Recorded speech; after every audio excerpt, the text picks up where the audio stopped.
Hi INFJs. Today we're going to dive deep into something that I think will hit close to home for many INFJs, and that's that overwhelming weight of expectations, whether it be expectations from friends, family, or even the ones that we put on ourselves. It can feel like an uphill battle all the time. I know that feeling all too well.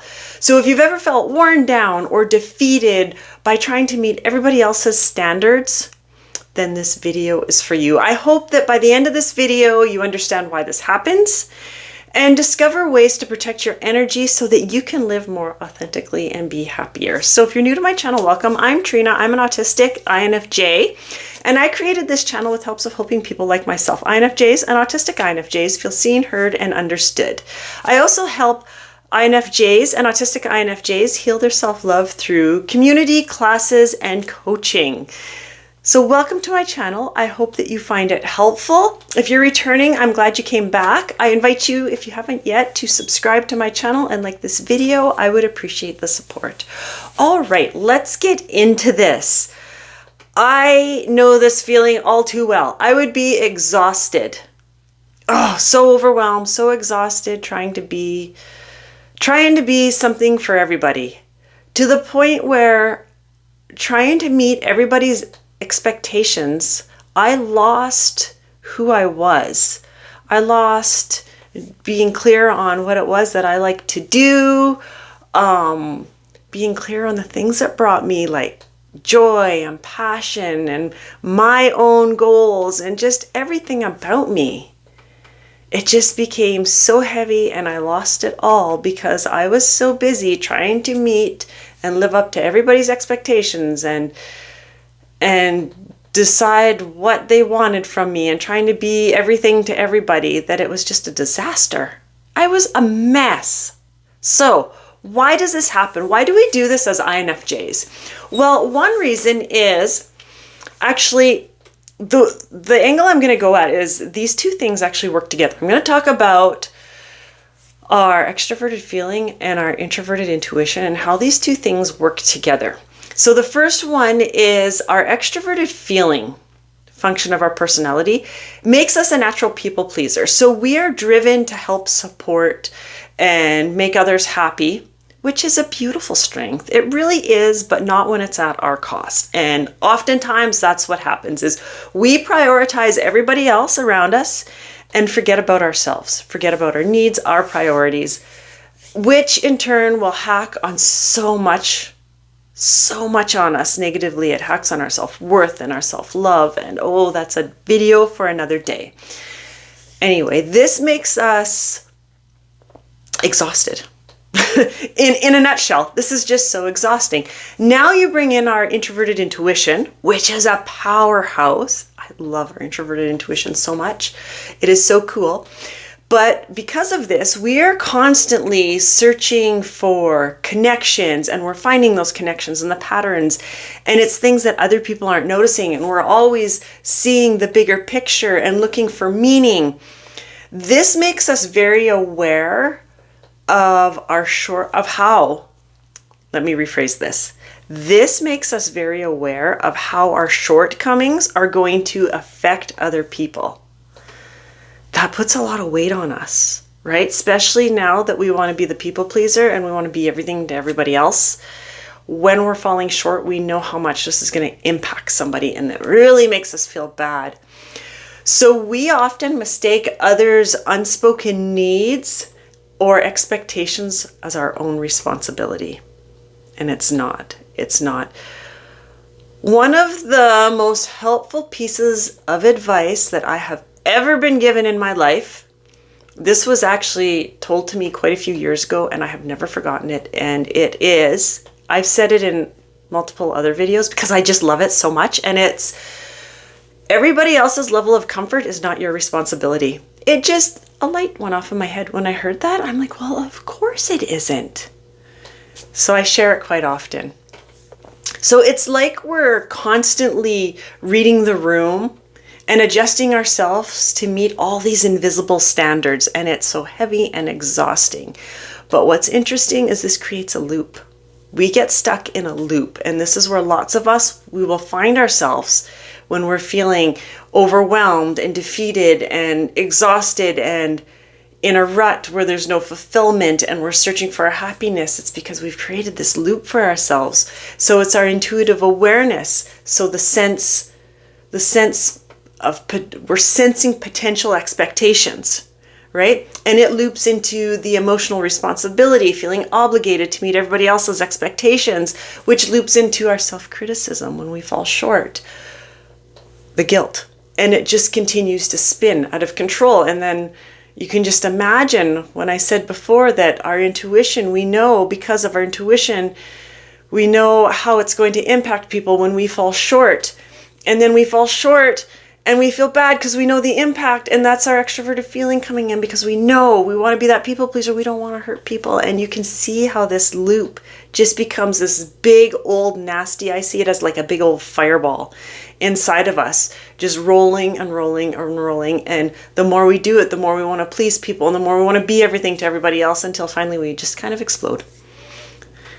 Metaphorically speaking, we don't really explode. We are not just responding to the actual expectations of others, but also to what we think they expect of us. I'm going to repeat that because this is crucial. We are very good at making up expectations for ourselves. So I'm going to repeat it. We are not just responding to the actual expectations of others, but also to what we think they expect of us. Now, we're really good about identifying what people are thinking about. We're not always accurate. So there's that. Keep that in mind. So just because we think that this is what people want of us, it doesn't mean that we are accurate.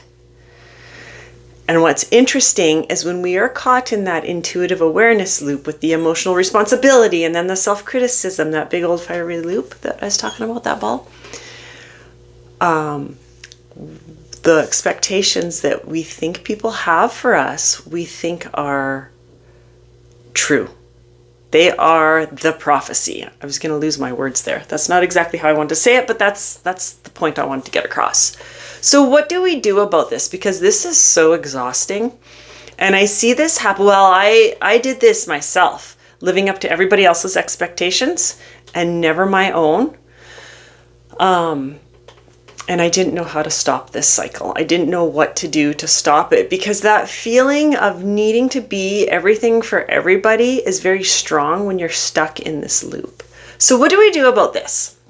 The next time that you feel pressured, living up to all these expectations, ask yourself, did someone actually ask this of me, or am I assuming it? This is crucial. This is actually probably one of the most powerful questions you can ask yourself. Did somebody actually ask this of me, or am I assuming that it's my responsibility? Lots of the times we will find as INFJs, we are carrying burdens nobody has asked of us. So keep that in mind. When you're feeling that pressure, ask yourself that question. And I verbally ask myself. I don't just think about it. I will actually ask myself. And at first I had to write it down. I had to write that question on the top of my piece of paper. And then I would just start brain dumping my thoughts. And in the end, even though I knew what the answer was going to be, I knew, no, nobody asked it of me. This is something I was doing to myself. The next thing to do, and I know this next thing is going to make a lot of INFJs cringe, and I'm very sorry, but set clear boundaries. This is very hard for us, I know, but we can do it. And once we practice this skill, and I say skill, and that's a good thing because skills mean that we can practice and get really good at it. And that's all we have to do. Once we get some practice and get good at it, INFJs are really good at boundaries. Did you know that? We're really good at them. But we need to build that skill. At first, the skill's a little bit, we can build it, hone in on it, and that's okay. Start small. Practice saying no to things that don't align with your priorities. And yes, it's going to feel hard at first, but the next time you do it, it's a little bit easier. And the next time after that, it's easier and it gets easier until it just becomes Somebody will ask something of you and you're like, no, that's not aligned. Nope, I can't do that, but thank you for thinking of me. It will just become second nature to just answer based on your priority without the guilt. And it's just amazing. Number 3, practice letting go. This was a huge one for me, and it's something I still practice to this day because it's a very weak skill that I have of letting go. I have a hard time with it and I need to practice it, and I continue to practice it. So here's a mantra I want you to keep in mind when it comes to this of letting go. Not everything is mine to fix. I tell myself that all the time. Not everything is mine to fix. I don't have to save everybody. I don't have to fix this. I don't have to be everything to everybody. And it's okay. It's perfectly fine. It's okay. So I say it when I'm feeling overwhelmed or when I'm feeling that need to be everything to everyone. I will just pause for a second. Sometimes I need to actually verbally say it out loud, and sometimes I can just repeat it in my mind, and that's good for me. Sometimes the best way to create harmony, INFJ friends, is to let go and let go of trying to have control of everything. That's a struggle for us. That's what we do. I hope this was helpful for you. I really do. It's a struggle. If you struggle with this, you're not alone. Many of us, myself included, have struggled with this or do struggle with it on a regular basis, but there's hope. It's just a little bit of work, but we can do work. We can do work. We can do hard work. We can do it if you want to get to a place where you're living a life that's more authentic to you, full of happiness and fulfillment and joy and all that good things, all those good things. Then this is something that we have to work at, and it's so worth it. Thank you for joining me. I hope it was helpful. Again, I invite you to subscribe to my channel, like this video, feel free to share it. The more times it's shared, the more INFJs we get to help, and that's what it's all about. I will see you very soon with another video. Bye for now.